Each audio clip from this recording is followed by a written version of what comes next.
ಕೂತ್ಕೊಳ್ಳಿ. ಪೂಜೆ ಮಧ್ಯೆ ಹೇಳ್ಬಾರ್ದು, ಮಂಗಾಗತ್ತೆ. ನಿಮ್ಗೆ ಯಾರೋ ಇಲ್ಲಿ ಮದುವೆನೋ ಎಂಗೇಜ್ಮೆಂಟೋ ನಡೀತಾ ಇದೆ ಅಂತ ಸುದ್ದಿ ಕೊಟ್ಟಿದ್ದು? ನಿಮ್ಮ ಮಗನ ಜೊತೆ ನಿಮ್ಮ ಮನೆಯವರೇ ಯಾರಾದರೂ ಕೂತಿದ್ರೆ ನಮಗೆ ಅನುಮಾನ ಬರ್ತಾ ಇರಲಿಲ್ಲ.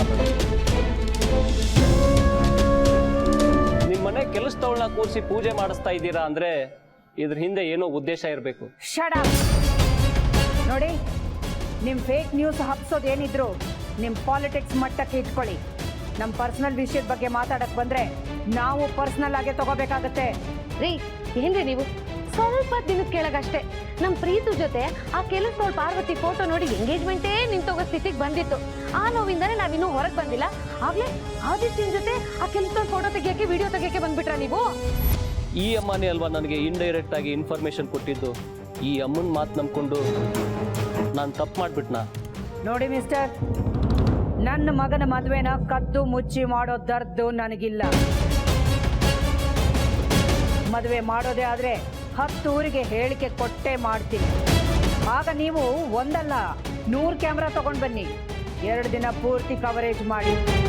ಪೊಲಿಟಿಷಿಯನ್ಸ್ ಇಂದ ಹಿಡಿದು ಸಿನಿಮಾ ತಾರೆ ಇರುವವರೆಗೂ ಎಲ್ಲರೂ ಹಾಜರಿರ್ತಾರೆ. ಹಾಗೆ ಊಟನೂ ಮಾಡ್ಕೊಂಡು ಹೋಗಿ. ಇದು ನಾನು ನಿಮಗೆ ಕೊಡ್ತಾ ಇರೋ ಇನ್ವಿಟೇಷನ್.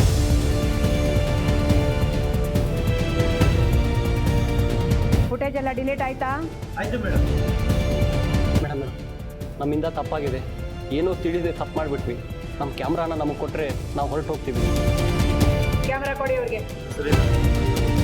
ಇನ್ನೊಂದ್ಸಲ ಈ ರೀತಿ ತಪ್ಪು ನಡಿಬಾರ್ದು.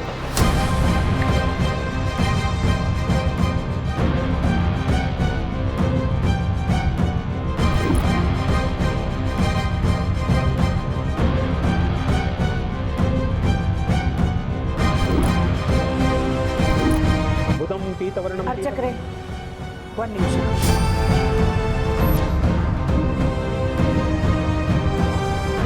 ಏಯ್ ಪಾರ್ವತಿ,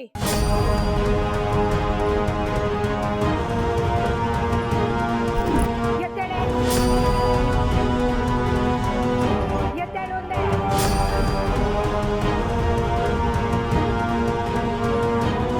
ನನ್ನ ಮಗನ ಸರಿಸಮನಾಗಿ ಕೂತ್ಕೊಂಡು ಪೂಜೆ ಮಾಡ್ತೀಯ?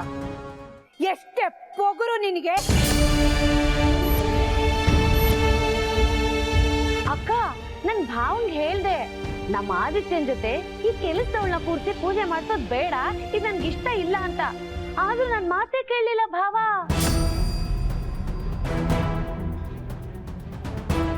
ಏನಿದು ರಘು? ನಮ್ ಮನೆ ಕೆಲ್ಸದವಳು ಪಾರ್ವತಿನ ನಮ್ ಮಗನ್ ಜೊತೆ ಪೂಜೆ ಕೂರ್ಸಕ್ಕೆ ಹೇಗ್ ಒಪ್ಕೊಂಡ್ರಿ?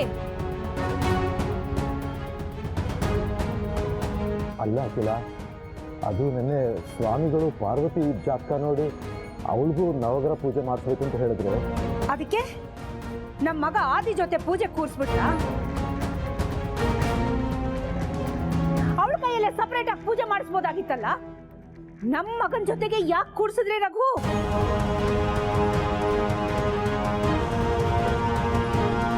ಹೇ ಪಾರ್ವತಿ, ನಿನ್ನ ಯೋಗ್ಯತೆ ಏನು ಅನ್ನೋದನ್ನ ಮರೆತು ನನ್ನ ಮಗ ಆದಿ ಜೊತೆಗೆ ಪೂಜೆ ಕೂತ್ಕೊಂಡ್ಯ?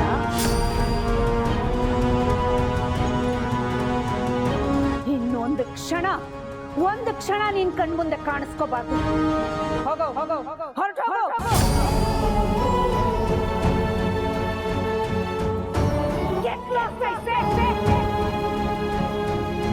ಒಂದು ನಿಮಿಷ ತಾಯಿ.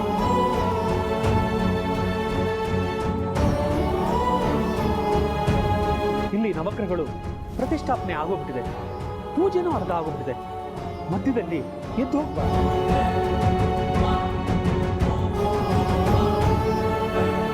ಪೂಜೆ ಸಂಪೂರ್ಣ ಆಗಿಲ್ಲ ಅಂದ್ರೆ ಪ್ರತಿಫಲ ಸಿಗೋದಿಲ್ಲ. ಅಖಿಲ, ನನ್ನ ಮಾತಿಗೆ ಬೆಲೆ ಕೊಡ್ತೀಯ ಅನ್ನೋ ನಂಬಿಕೆಯಿಂದ ಹೇಳ್ತಾ ಇದ್ದೀನಿ. ಈ ಪೂಜೆ ನಡೆದು ನಮ್ಮ ಮಕ್ಕಳಿಗೆ ಏಳಿಗೆ ಆಗಲಿ ಅನ್ನೋದು ಮುಖ್ಯ ಅಲ್ವಾ?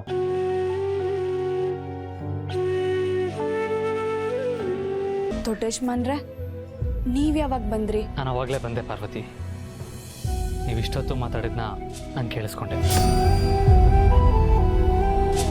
ನಿನ್ನೆ ನಿನ್ನನ್ನು ಅಮ್ಮ ದೇವಸ್ಥಾನದಲ್ಲಿ ಬೈದದ್ದನ್ನೇ ಮನಸ್ಸಲ್ಲಿ ಇಟ್ಕೊಂಡು ಇವಾಗ ಶಾಪಿಂಗ್ ಹೋಗೋಕ್ಕೆ ಹಿಂದೂ ಮುಂದೆ ನೋಡ್ತಾ ಇದೆಯಾ ಅಂತ ನನಗೆ ಚೆನ್ನಾಗಿ ಗೊತ್ತು. ದೊಡ್ಡ ಯಜಮಾನ್ರೆ, ನನ್ನ ಮನ್ಸಲ್ಲಂತ ಯೋಚನೆಗಳೇ ಸುಳಿದಿಲ್ಲ. ಅಖಿಲಮ್ಮವ್ರು ಏನೇ ಮಾಡಿದ್ರು ಅದಕ್ಕೊಂದು ಅರ್ಥ ಇರುತ್ತೆ. ಯಾವುದೇ ವಿಷಯ ಆದರೂ ಅವ್ರು ಎಲ್ಲ ರೀತಿ ಯೋಚನೆ ಮಾಡಿ ಅಳೆದು ತೂಗಿ ಮಾತಾಡ್ತಾರೆ. ಅದಕ್ಕೆ ಅವ್ರ ಮಾತಿಗೊಂದು ತೂಕ ಇರುತ್ತೆ. ಚಿಕ್ಕ ಯಜಮಾನ್ರು ನಿಶ್ಚಿತಾರ್ಥದ ಸಮಯದಲ್ಲಿ ನನ್ನ ಅವರ ಫೋಟೋ ಬಂದ ಕಾರಣ ದೊಡ್ಡ ಅನಾಹುತಾನೇ ನಡೀತು. ಅಷ್ಟು ಅದ್ಧೂರಿಯಾಗಿ ನಡಿಬೇಕಾಗಿದ್ದ ನಿಶ್ಚಿತಾರ್ಥ ಮುರಿದು ಬಿತ್ತು. ಅದರಿಂದ ಅರಸನಕೋಟೆ ಘನತೆಗೆ ಪೆಟ್ಟು ಬಿತ್ತು.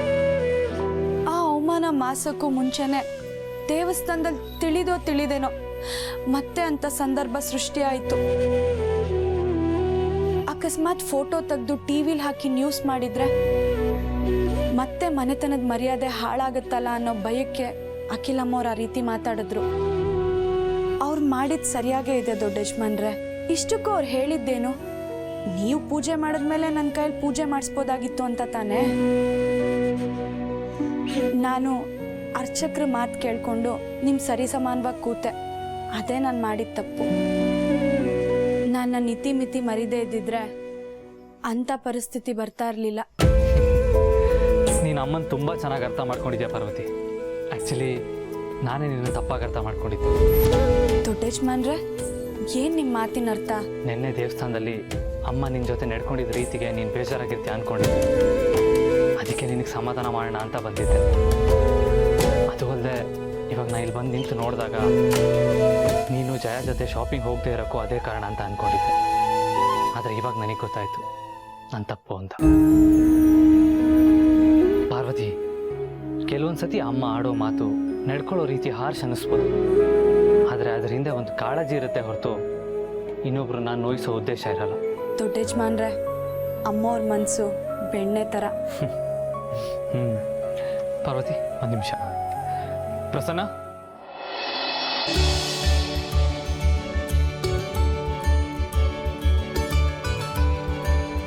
ಪಾರ್ವತಿ ತಗೋ.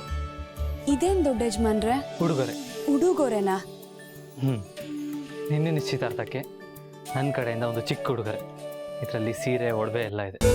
ಇದೆಲ್ಲ ನನಗೆ ಯಾಕೆ? ಯಾಕೆ ಅಂದರೆ ಇದೆಲ್ಲ ನಿನಗೋಸ್ಕರನೇ ತಂದಿರೋದು. ದೊಡ್ಡ ಯಜಮಾನ್ರೆ, ಈಗಾಗಲೇ ನಿಮ್ಮ ಋಣದ ಭಾರ ನನ್ನ ಮೇಲೆ ಸಾಕಷ್ಟಿದೆ. ಪಾರ್ವತಿ, ಸಾರ್ಥಿ ಮತ್ತು ನೀನು ನಮ್ಮ ಮನೆ ಮೇಲೆ ಇಟ್ಕೊಂಡಿರೋ ಪ್ರೀತಿಗೆ, ಗೌರವಕ್ಕೆ ಬೆಲೆ ಕಟ್ಟಕ್ಕೆ ಸಾಧ್ಯನೇ ಇಲ್ಲ. ಅಂಥದ್ರಲ್ಲಿ ಋಣದ ಪ್ರಶ್ನೆ ಬರೋದೇ ಇಲ್ಲ. ಯಾಕೆ ಅಂದರೆ ತಾಯಿ ಋಣ ಯಾವತ್ತೂ ತೀರ್ಸೋಕ್ಕಾಗಲ್ಲ ಅಂತ ಹೇಳ್ತಾರೆ.